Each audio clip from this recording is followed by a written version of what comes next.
TikToker Happy Layem AQShda hibsga olindi. Mashhur bloger Happy Layem AQSh immigratsiya qonunlarini buzganligi uchun Las Vegas xalqaro aeroportida hibsga olindi. Bu haqida AFP xabar berdi. Bloger 30-aprel kuni AQShga kirgan va uning vizasi muddatdan oshib ketgan.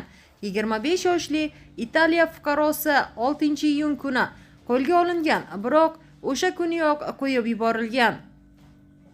U o'z ixtiyori bilan mamlakatni tark etishga ruxsat olgan. Layem ijtimoiy tarmoqlarda voqeaga izoh bermadi. Happy Layem 2022-yilning iyun oyidan beri TikTokda eng ko'p obunachilar soniga ega.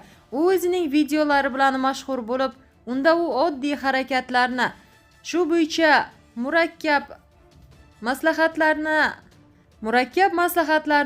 masxara qilib, oson yo'llarni taklif qiladi.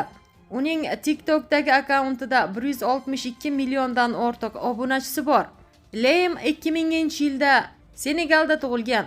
Bir yil o'tgach, uning oilasi Italiyaga ko'chib o'tdi. Happy Layem 2020-yilda Turin yaqinidagi zavodda ishdan ayrilgandan so'ng TikTokdagi faoliyatini boshlagan.